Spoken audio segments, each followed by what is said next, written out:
Well, here's the bad news. 70% of Americans say they hate their jobs or feel disengaged. Many just clock in and clock out and call it a day. At least that's how Jon Acuff felt until he called a do-over. I worked at big companies and small companies. I started my own and ran it into the ground. I found my dream job and left it. Along the way, I learned one big lesson about work. It's on us. Good job, dream job, bad job, no job, this remains true. Though it's easier to blame others, or the economy, or a boss who doesn't get us, the reality is that a better job begins with building a better you. What if you could change the way you looked at your job? What if you could rescue Monday? What if you could get unstuck? What if you could call do-over?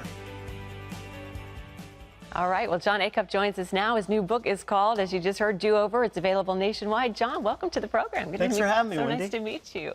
So you left your dream job. You were working with Dave Ramsey. Everybody knows Dave Ramsey. Why in the world would you leave your dream job? I know, I had arrived. I had nice pants and sport coats and whatnot, belts. Just like you have on I was now. wearing belts constantly.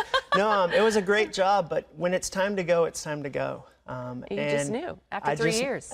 There was a season change, and when God calls you somewhere, even if it might not make sense to people on the outside, you have to leap. Okay, but within 24 hours, I mean, your phone was ringing off the hook, your email was burning up. I mean, what happened? Within 24 hours, this network of friends and connections and opportunities came around, but it didn't all happen in 24 hours. It was a process, and that was what was really fun to see. Okay, so you attribute this to something called a career savings account, CSA. What exactly is that? Well, a career savings account is built off of 4 different investments. It's relationships, plus skills, plus character, times hustle. You see, most of us, we spend 18 years getting ready for college, we graduate, and the next thing we get ready for is death and retirement. There's this 40-year gap where we buy the lie that a job is just a job. We eat at TGI Fridays, not TGI Mondays, for a reason. Yeah. But what if we could actually invest in the things that matter? Well, how do we reinvent Monday? Everybody's like, oh, it's Monday. I mean, what does that mean? Well, yeah, and the saddest hour for Americans statistically is Sunday at noon, because that's the first time that Monday comes into the picture. Oh, you're kidding. So part of how you reinvent it is you change your attitude. Except for Christians, hopefully, because we're in church, hopefully worshiping. A lot of times, though, I'll talk to pastors and they'll say, I get them for an hour, and then Monday hits them by the time they get to the car. So it's a faith discussion, too. When pastors say, I wish I knew where to reach people, I say,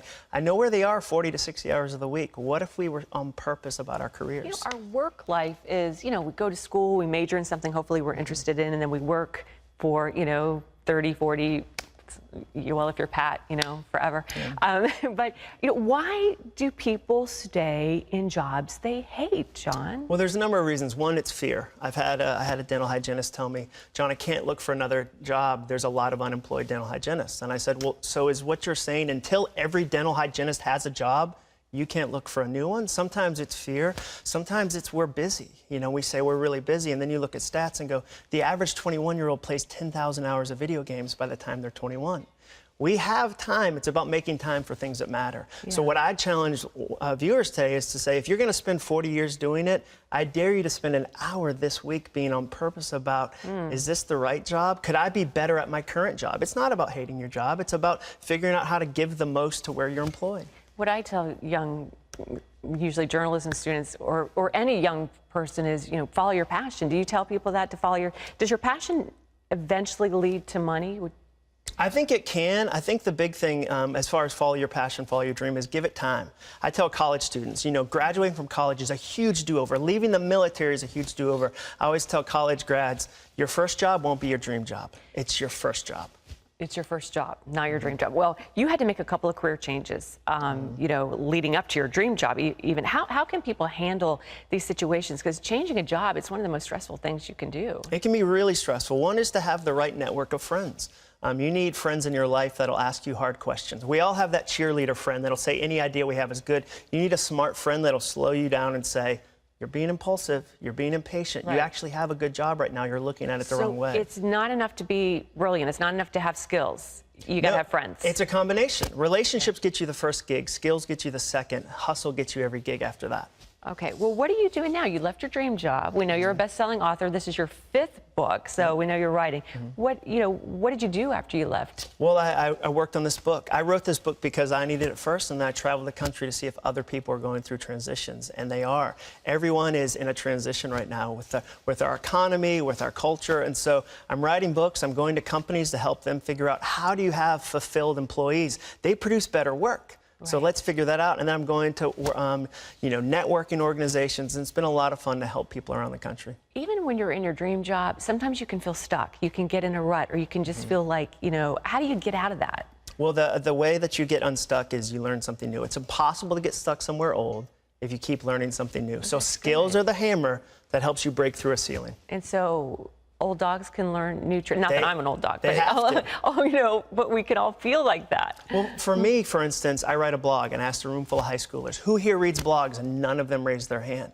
And I said, well, what do you use? And they said, we're all on Snapchat. So I'm in a position now that if I want to talk to this next generation of high schoolers who become college students, who become employees, I have to stay connected to the change in technology. So you have to continually reinvent yourself if you want to have a long-term job and not become a dinosaur. And I know you have almost 1 million likes on Facebook and a lot of followers on Twitter.